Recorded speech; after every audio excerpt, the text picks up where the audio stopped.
speaking at more and more churches and more conferences around the valley, I see these repeat people, and so it's like some of your go-to stories, you know?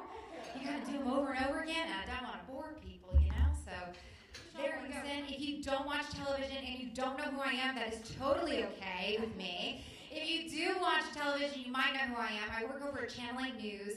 I am the 8 on Your Side consumer reporter there, and I really consider it to be like full-time ministry, because basically what I do is I right wrongs, I fight for justice, I help people when they have their needs, and when the world won't make a way, that's what I do. We had a little boy about a year ago, probably it was my favorite moment in my career. He was born with no arms and no legs, and Medicaid would not provide him a new wheelchair. They gave him one when he was 3, and they would not give him an upgraded one now that he was 8 or 9 years old. He kept falling out of it. It was really tragic. We spent a year on it, and we got this little boy a wheelchair. So that's what we do. So when the world says no, 8 on Your Side steps in. So I really view it as being very ministry-based. I mean, yeah, I go after scam artists and, bad contractors and nonsense like that too. But we really try to do good things. And I haven't been on the air for the past 3 months. Well, I have. See, some viewers, some of them are here, they're like, why is that lady still pregnant? She's been pregnant for a whole year. Yeah, no, I had the baby. I had the baby 3 months ago today. She's 3 months old today. Those were all pre-recorded. And I'll be back on the news soon. I'm still wearing maternity clothes. It's very sad. I do not fit in any of my clothes. The nice thing is, maternity clothes like this, you don't have to wear Spanx. And that's really, really, really awesome, because, oh my gosh, when you gain 70 pounds to have a child, you're not supposed to gain that much. Like 20. I don't know what the other 50 came from. I guess I really like to eat.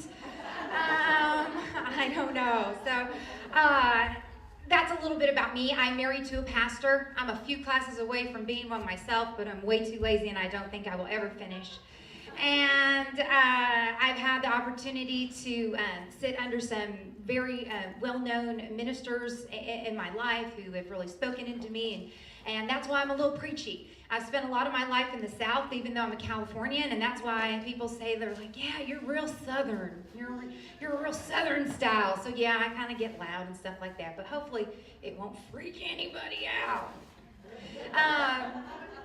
Normally when I speak, especially at conferences, it's usually a very empowering message on being women of influence and what your yesterdays don't matter for today and what God wants to do for you. But for some reason, I felt very compelled to talk about something very different today. And it's partially because of the name of this conference, that is the Fun, Fearless Female Conference.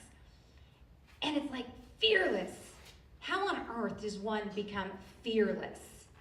Because there's an awful lot to be afraid of in the world, if we're honest. I mean, how many of you have fears?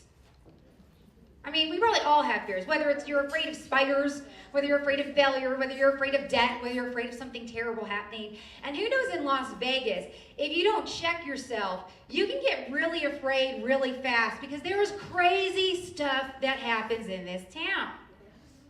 Being a journalist, I am like the worst of the worst of the worst sometimes when it comes to crazy fear. Because after 15 years of doing this in different markets all around the country, in 2 countries, you get to a point where you've seen it all.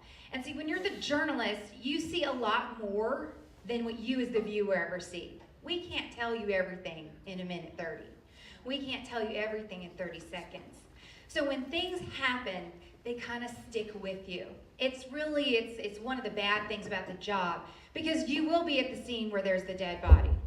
You will read the police report about what really happened to that child. You will know the true gory details about that kidnapping.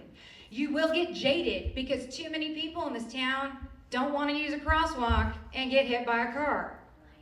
There's just a lot of really, really, really bad things that go on, and it kind of creates fear.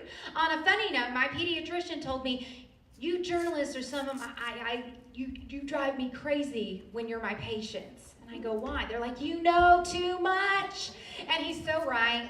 I remember with my first daughter, I was in there and she was like 6 months old, and I'm like, are you sure she doesn't have Marfan syndrome? And he's like, how do you know anything about Marfan syndrome?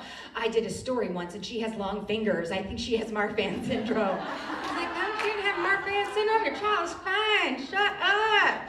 So you know a lot of information. And as I've gotten older,